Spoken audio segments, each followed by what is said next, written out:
In today's shocking story, children shattered by tragedy take justice into their own hands. In a courtroom filled with raw emotion, they confront their parents' killer in an explosive moment of grief and anger. What drives these young souls to such extremes? How far will they go for justice? This is a gripping tale where pain, vengeance, and the unbreakable bond of family collide. Jeffrey Clark. On July 4th, 2022, Fraser, Michigan, became the site of a chilling execution-style murder that would forever alter the lives of those involved. Jeffrey Clark, a 33-year-old man, was arrested for the shooting death of 28-year-old Jer Robertson. The incident occurred in the parking lot of an apartment complex, where Clark, after chasing Robertson down, shot him in cold blood. The brutal murder was captured by a doorbell camera, which showed Robertson begging for his life as Clark approached with a firearm and executed him without hesitation. The investigation swiftly led authorities to Clark, who was wearing an ankle monitor at the time of the crime. The device placed him at the scene, sealing his connection to the murder. During the trial, more disturbing details emerged. Clark's girlfriend testified that he had threatened her after the shooting, revealing a pattern of violent behavior that had escalated to this horrific act. The courtroom was filled with emotion as the prosecution played a video that showed the terrifying final moments of Robertson's life. In that moment, the grief became palpable. Robertson's twin brother Jerry was sitting in the gallery, witnessing his brother's plea for mercy before his life was so violently taken. Overcome with emotion, Jerry leapt from his seat and charged at Clark, engaging in a physical altercation with the defendant. The situation escalated further when Jerry clashed with Clark's father, who was enraged by his son being attacked. As order was restored, the trial continued. Clark was convicted of first-degree murder, felony firearm charges, and being a felon in possession of a firearm. He was sentenced to life in prison without the possibility of parole, his fate sealed by his own actions. Through the chaos and heartbreak of the courtroom, Jerry Robertson showed incredible resilience. Despite the unimaginable loss of his twin, Jerry remained steadfast in his pursuit of justice, standing strong for his brother. His actions in the face of such violence were a testament to the deep bond shared by twins and the unyielding strength of family. While the pain of that tragic day will never fade, Jerry's courage in the face of his brother's loss highlights the power of love and the human spirit to endure even in the darkest times.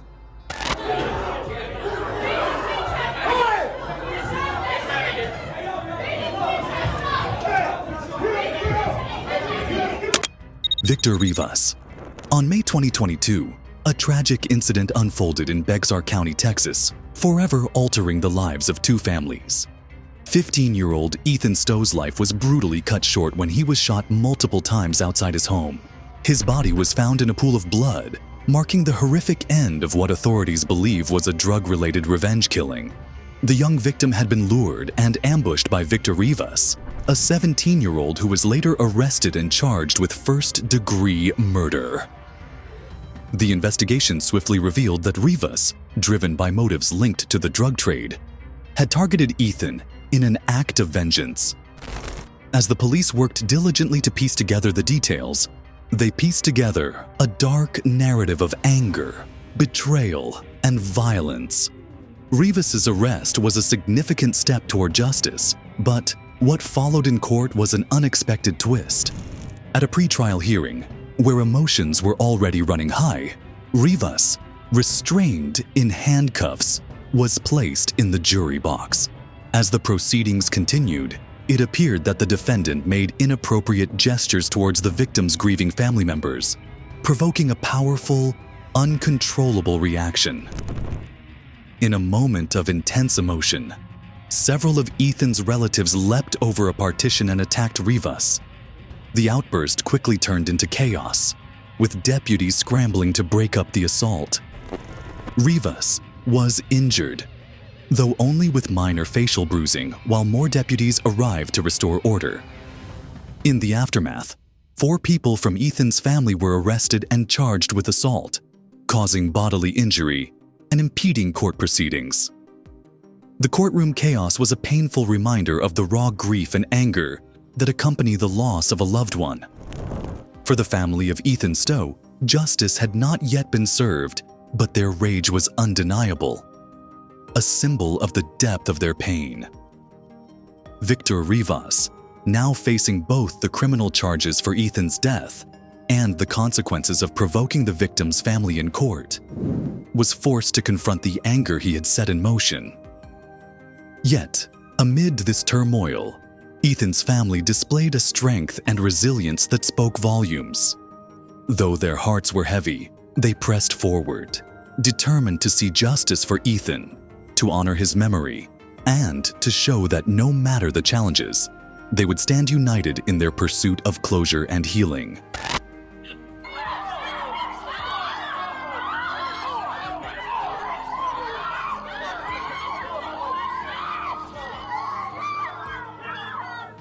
James Douglas Gonzalez. In 1992, a tragic incident unfolded in Mobile, Alabama, that would leave a lasting mark on the lives of those involved. The story begins at a party where an altercation between 2 young men, 18-year-old Matthew Hall and James Douglas Gonzalez, led to an irreversible and fateful turn of events. Gonzalez, who had arrived at the gathering, was soon engaged in a heated dispute with Matthew. What began as a disagreement quickly escalated, and Gonzalez, in a split-second decision, shot and killed Matthew Hall. Gonzalez later claimed that the shooting was an act of self-defense, but the details of the incident remained contested. The courtroom became the stage for an emotionally charged trial.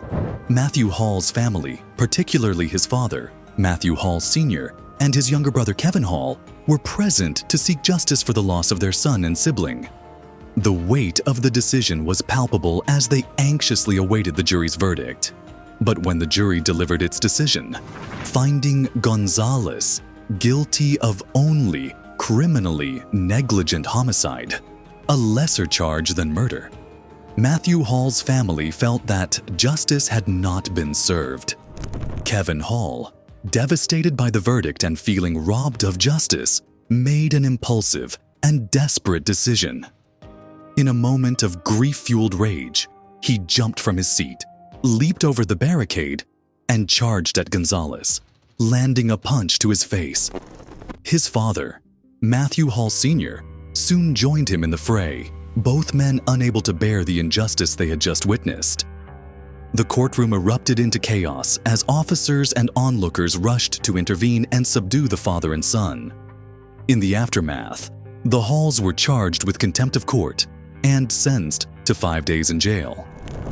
Meanwhile, Gonzalez, whose actions had led to the death of a young man, served only 1 year in prison for the crime. The Hall family's heartache was far from over. Despite the brutal injustice they had faced, the survivors displayed remarkable strength.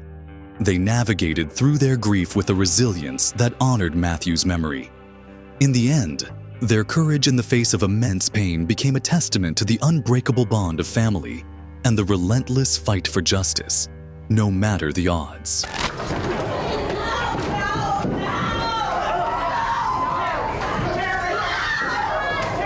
Alfred Gaynor. On January 5, 2000, a tense courtroom in Springfield, Massachusetts, became the scene of an unexpected and emotional outburst. The hearing was for Alfred Gaynor, a man accused of one of the most horrifying crime sprees in the city's history. Between 1995 and 1998, Gaynor terrorized Springfield, brutally assaulting and murdering 9 women, leaving the community in shock and grief. The investigation into Gaynor's crimes had been slow, but relentless. For years, families of the victims waited for justice, fearing that the murderer would never be found. Then, in 1998, forensic evidence finally linked Gaynor to the crime scenes. DNA testing matched him to multiple victims, leading to his arrest. With overwhelming evidence stacked against him, Gaynor faced multiple charges of first-degree murder, sexual assault, and aggravated assault. During the hearing, the courtroom was packed with grieving families and community members. Among them was Eric Downs, the son of one of Gaynor's victims. He sat silently in the gallery, his face etched with sorrow and anger. As the hearing progressed, emotions boiled over. Without warning, Downs leaped over the barricade and lunged at Gaynor. 3 deputies attempted to hold him back, but the force of his grief and rage was unstoppable. Fists flew as he struck the man who had stolen his mother's life. Gaynor's sister screamed, rushing to intervene, but she too was unable to stop the attack. The courtroom descended into chaos as officers struggled to separate the men. Gaynor was quickly escorted to safety, while Downs was restrained and led out in handcuffs. He was later charged with assault and contempt of court, though many in the community sympathized with his actions. In the end, Gaynor pleaded guilty to all 9 murders and was sentenced to 8 consecutive life terms. His conviction brought some closure to the victims' families, though their pain remained. The case highlighted not only the depths of human cruelty, but also the unbreakable strength of those left behind. Despite the tragedy, survivors like Eric Downs stood as a testament to the resilience of the human spirit, proving that even in moments of rage, love and justice would always endure. Deshaun Brown sits in jail, awaiting trial for the murder of a mother and her young son. DC and Brown.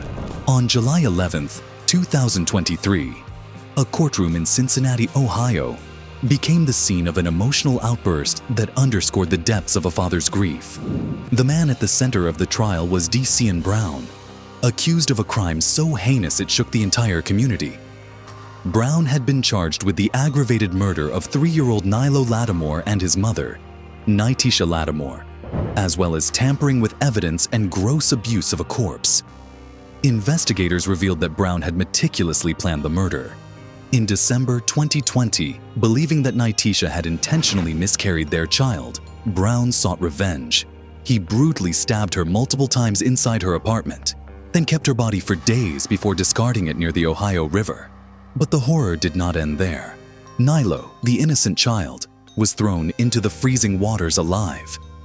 His small body was never recovered, but his stroller was found nearby, serving as a haunting reminder of his tragic fate.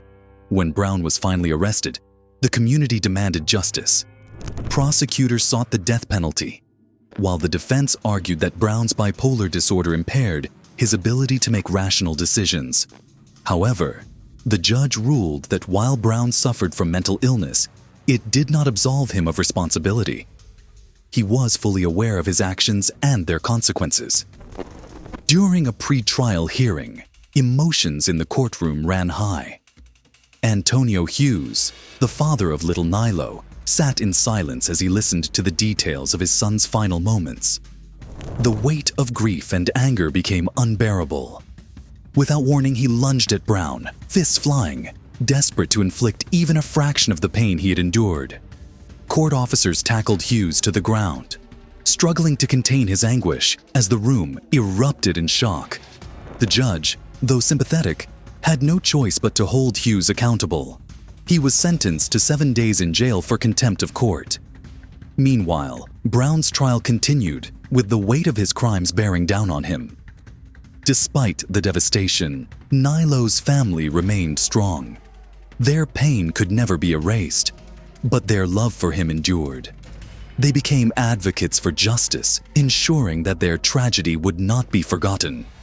In their darkest hour, they showed the world that even through immeasurable loss, resilience and love would always prevail. Michael Madison.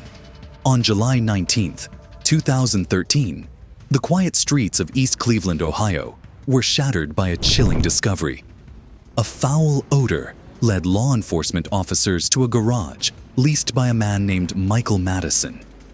Inside, they found a decomposing body wrapped in plastic, a horrifying prelude to what was yet to come. As authorities intensified their search, 2 more bodies surfaced within a 200-yard radius. One hidden in a backyard, the other concealed in the basement of an abandoned house. The gruesome proximity of the victims left no doubt about the calculated nature of the crimes. Each of the victims, Shatisha Shee, 28, Angela Deskins, 38, and Sheila Helen Terry, just 18, had vanished months before, their disappearances leaving a void in the lives of their loved ones. Michael Madison, a man with a long history of criminal offenses, was no stranger to law enforcement. His troubled childhood had led him down a path of crime, beginning with drug convictions in the early 2000s. By 2002, he had been convicted of attempted rape and was registered as a sex offender. But the true extent of his depravity only came to light with the discovery of these 3 women. Madison was arrested and charged with 3 counts of aggravated murder. As the case unfolded, the courtroom bore witness to the immense grief and outrage of the victims' families. The trial commenced on April 4, 2016, with the prosecution presenting overwhelming evidence of Madison's guilt. Witness testimonies, forensic findings, and Madison's own lack of remorse painted a harrowing picture of a man devoid of empathy. The most unforgettable moment came when Van Terry, the father of Sheila Helen Terry, took the stand. His voice, heavy with sorrow, attempted to address the court, but his emotions overwhelmed him. With a sudden burst of grief and rage, he lunged at Madison, seeking a justice that words could not provide. Though restrained, his actions resonated deeply with those who understood the pain of losing a loved one so cruelly. Ultimately, Michael Madison was convicted on all 13 counts against him and sentenced to death. The verdict brought a measure of closure, though nothing could truly heal the wounds inflicted by his actions. Yet, in the aftermath of such horror, the strength of the victims' families stood as a testament to resilience. Their loved ones' memories lived on, not just as tragic figures, but as individuals cherished and remembered. Their lives honored despite the darkness that had sought to silence them.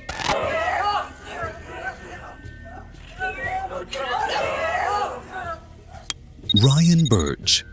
On February 10th, 2023, a tragic courtroom scene unfolded in Vancouver, Washington, as grief and anger boiled over during the trial of 37-year-old Ryan Burge. Burge stood accused of the brutal murder of 5-year-old Harley Anderson, a crime that had shaken the community to its core. The horrifying incident occurred months earlier when Burge, a convicted felon, was entrusted with babysitting Harley while her mother, Natasha Anderson, was at work. Just hours later, Natasha returned home to a devastating sight. Her daughter was unconscious, her small body battered. Rushing her to the hospital, Natasha clung to hope, but it was too late. Harley succumbed to brain swelling and a stroke, injuries consistent with severe abuse. Investigators later confirmed that Burge had beaten the child repeatedly and thrown her against a wall in an act of sheer brutality. Burge's criminal history cast a long shadow over the case. He had previously served 6 years in prison for arson, setting his home on fire in an attempt to collect insurance money. His past, coupled with the overwhelming forensic evidence, left no doubt about his guilt. The charges against him included first-degree murder and first-degree manslaughter. The courtroom was filled with mourners wearing "Justice for Harley" t-shirts, their faces etched with sorrow and fury. As Burge was led in, the tension in the air was palpable. Natasha sobbed uncontrollably, and the victims' family members trembled with restrained rage. It was a moment of unbearable pain for those who had lost so much. As the proceedings began, Harley's father, Peter Anderson, could no longer contain his grief. Overcome with anguish, he lunged at Burge, fury igniting in his eyes. Within seconds, deputies restrained him, dragging him from the courtroom in handcuffs. The chaos was overwhelming. Natasha, unable to bear the emotional weight, collapsed and had to be carried away. The scene left the courtroom in stunned silence, a painful reminder of the depth of their loss. Despite the turmoil, justice prevailed. Burge was convicted of first-degree manslaughter and second-degree murder, receiving a 40-year sentence. While no punishment could bring back Harley, the verdict offered a semblance of justice to a grieving family. Though shattered by loss, Natasha and Peter found strength in their daughter's memory. Their resilience became a testament to the enduring love of a parent, a love that even tragedy could not erase.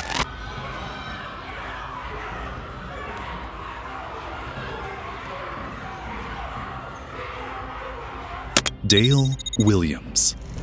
On a quiet June morning in 2017, the streets of Youngstown, Ohio, bore witness to a tragic act of violence that would leave a family shattered and a courtroom in chaos.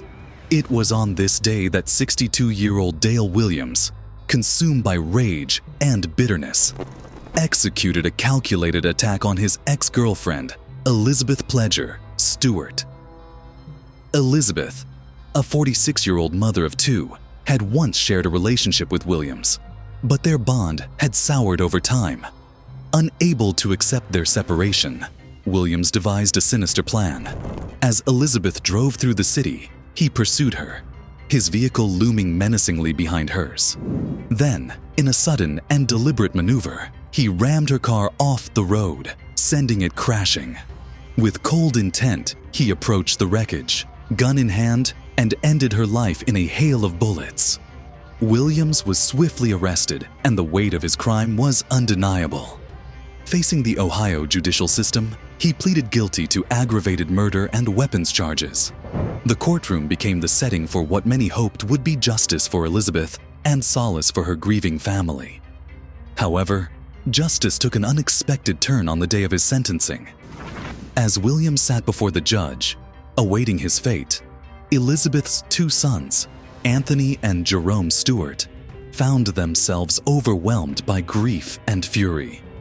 The pain of losing their mother, the frustration of witnessing her killer in shackles yet still breathing, became too much to bear. Without warning, 30-year-old Anthony lunged across the table, evading the officers stationed nearby. He grabbed Williams by the feet, yanking him to the ground. In an instant, his younger brother, 23-year-old Jerome, joined in. The two unleashed a torrent of blows upon their mother's murderer, a raw and visceral display of their anguish. Deputies scrambled to intervene, struggling to pull the brothers away. The chaos escalated until one officer resorted to using a taser. The electric charge sent a jolt through Anthony, bringing the violent outburst to an abrupt halt. Williams, bloodied and disoriented, was escorted from the courtroom, his face streaked with crimson reminders of the son's grief-stricken retaliation. The aftermath was twofold. Williams, the man who had mercilessly ended Elizabeth's life, was sentenced to 23 years to life in prison. Meanwhile, Anthony and Jerome faced their own legal consequences. They were taken into custody and later charged with assault, contempt of court, and obstruction of justice. Their actions, though unlawful, resonated with many who understood their pain.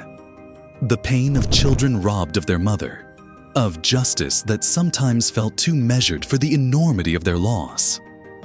Despite the violent turn of events, the Stewart family's story is one of resilience.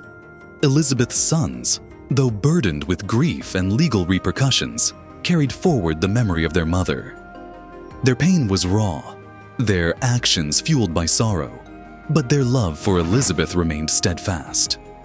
Justice, though imperfect, had been served in the courtroom that day, and through it all, the enduring strength of a family bound by loss and love shone through, a testament to the depth of human emotion and the unwavering bond between a mother and her children.